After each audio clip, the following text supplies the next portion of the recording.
Aqui é Eduardinho do Carteira Rica, bem-vindo à nossa aula sobre... Aí é que está a questão, uma boa aula tem apenas um tema e nessa aula eu vou tratar de 3 temas, então eu vou passar rapidinho sobre cada um deles. O primeiro, eu queria compartilhar com você o resultado da nossa pesquisa sobre a situação financeira. Foram ouvidas 889 pessoas, 890 praticamente, dentre os nossos seguidores. E eu tracei um perfil básico aqui, o que seria a situação da maioria dessas pessoas. Quase 70% trocaria de trabalho se alcançasse a liberdade financeira. Isso significa que as pessoas estão trabalhando naquilo que dá dinheiro e não naquilo que gostariam.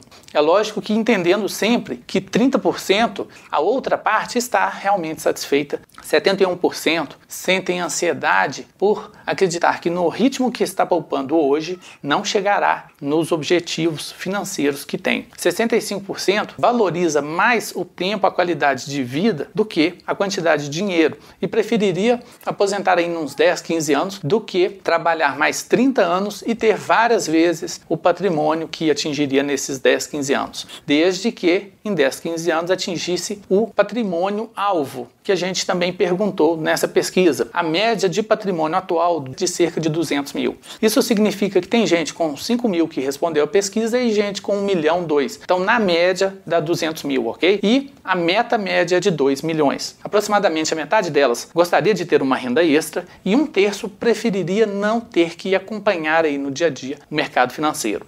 Vamos passar para o segundo assunto dessa nossa aula, o compartilhamento de uma planilha de liberdade financeira para você poder fazer os seus próprios cálculos. Essa planilha tem aí alguns dados econômicos e atenção para preencher sempre a célula que tem um fundo amarelo. Se não tem o fundo amarelo, não mexa naquela célula porque o conteúdo dela é calculado, ok? Na primeira parte aqui a gente coloca a sua renda oficial do trabalho, a renda extra, que são aluguéis, juros, alguma outra renda extra ativa também. Por fim aqui, quanto que sobra para você no fim do mês. Os seus gastos serão calculados, pegando aquilo que você ganha menos aquilo que você poupa. O resto é gasto, ok? E você coloca também os seus investimentos atuais. Na segunda parte, você vai fazer alguns ajustes aqui para estimar quanto você precisaria na sua aposentadoria lá na frente. Se você não ficar satisfeito com esses ajustes, você pode colocar aqui uma estimativa própria que ela sobrescreve os ajustes, tá bem? Coloque o X no lado que você responde ali sim ou não e apague do outro lado. Dependendo de onde estiver o X, vai ser balanceado aí esse cálculo da estimativa. Na terceira parte, a gente coloca alguns dados demográficos, alguns dados da sua idade para saber quantos anos tem, por quanto tempo vai poupar, esse tipo de coisa. E se você vai receber alguma coisa do INSS, de alguma aposentadoria oficial. Na última parte a gente tem os resultados, com 4 tipos de carteira. E as taxas aqui são calculadas em percentuais reais, ou seja, acima da inflação. E como eu calculei essas taxas reais? O Tesouro foi calculado aqui sendo metade Tesouro Selic, metade Tesouro IPCA. E o rendimento das ações foi calculado pegando o rendimento do Tesouro e acrescentando o ERP, o Equity Risk Premium, que é o padrão internacional aí para calcular o retorno esperado das ações, tá bom? Aí você vai ter ali quanto que você precisa, quanto você vai ter de uma aposentadoria, a sua necessidade de complemento de renda, e você vai poder bater que tipo de carteira vai te proporcionar a renda e o patrimônio que você deseja ou não lá na frente. Fechou? Então agora nós vamos passar para o terceiro assunto, dicas gerais para você ter um caminho mais suave rumo à sua liberdade financeira.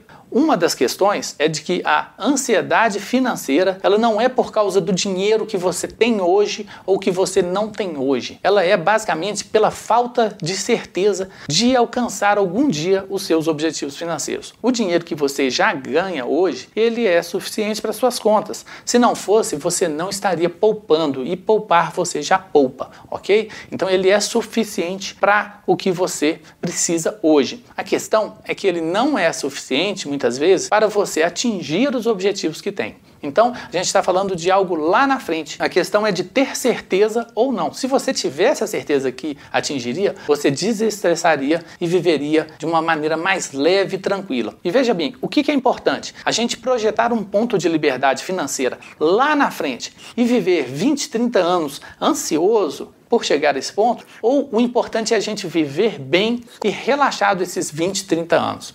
Por isso que um filho de milionário, ele, por ter essa certeza, ele vive uma vida leve, ele se dedica à música, à artes, questões que você não se permite porque você está preocupado o tempo inteiro em ganhar dinheiro. Se você se convencer de que vai atingir os objetivos, automaticamente você vai se permitir um desenvolvimento pessoal mais amplo. E o que eu quero aqui me referir a um desenvolvimento mais amplo? Eu entro aí numa segunda questão. Todo educador financeiro, quando vai citar, olha, siga esses exemplos, ele cita sempre um milionário que se dedica a ganhar dinheiro até o fim da vida. Então aqui no Brasil, a gente tem aí grandes exemplos como o Abílio Diniz, o Antônio Hermílio. Da geração mais nova, a gente tem aí Flávio Augusto, esse pessoal que está ali focado em ganhar dinheiro, em empreender, por exemplo. Então, são pessoas que levam a vida, pelo menos na aparência de quem está de fora, levam a vida com o foco em ganhar dinheiro. Eu não uso essas pessoas como as minhas referências. Então,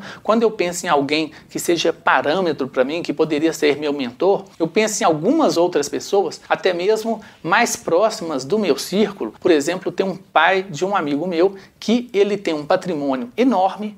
Então, o que ele fez para ganhar tanto dinheiro que ele tem hoje, mas ao mesmo tempo ele preservou esse núcleo da qualidade de vida, da saúde e da família? Essas pessoas que eu tomo como referência e não, às vezes, grandes nomes que falam o tempo inteiro de produtividade, foco em empreendedorismo e que se você entrar naquela neura, vai te sugar completamente. E por falar em neura, eu já puxo um terceiro assunto, que seria a questão de acompanhamento de mercado. Eu não gosto de acompanhar mercado todos os dias, porque eu acho que isso aumenta a ansiedade. Se a gente está falando aí de objetivos de longo prazo, se você ficar aí focado no curtíssimo prazo, por mais que você venha a ganhar dinheiro com trade, por exemplo, a questão é se esse dinheiro vale a pena no contexto de uma qualidade de vida maior. E aí, se eu não acompanho o mercado todos os dias, como que eu me planejo para operar no mercado de uma maneira geral? Eu tenho para mim algumas qualidades que eu acho essenciais no investidor. É a curiosidade, você tem que estar sempre aberto a novas oportunidades e experiências. Outra característica é o foco no futuro.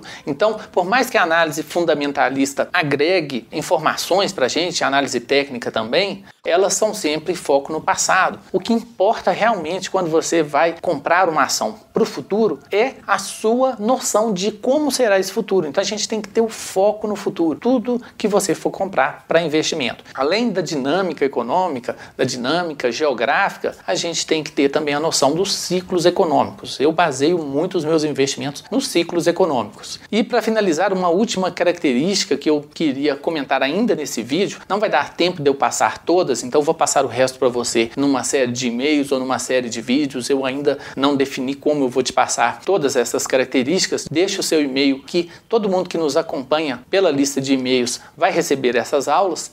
Essa última característica seria a autoconfiança. Você tem que ter uma confiança muito grande. Eu percebo que as pessoas estão agindo cada vez mais como baratas tontas. Você não pode estar sujeito aí a ser um mero capacho obediente de quem te indique alguma coisa, porque normalmente quem te indica, ele tem algum interesse ali por trás do interesse financeiro e quando não tem, é muitas vezes o seu amigo que é amador e não entende o que está falando. Então você precisa de tomar sim referências do mundo, você não pode fechar-se na sua cabeça, nos seus pensamentos. Você toma as referências do mundo, mas você tem que tomá-las com um senso crítico. Então sempre processar isso daí e no fim das contas seguir os seus instintos, que são instintos guiados por informações e as suas análises. Então para terminar essa aula que já está longa é isso daí, mas aí por vídeos ou e-mails a gente continua se falando e eu vou desenvolver mais esses temas. Um grande abraço para você, te espero ao longo dessa jornada.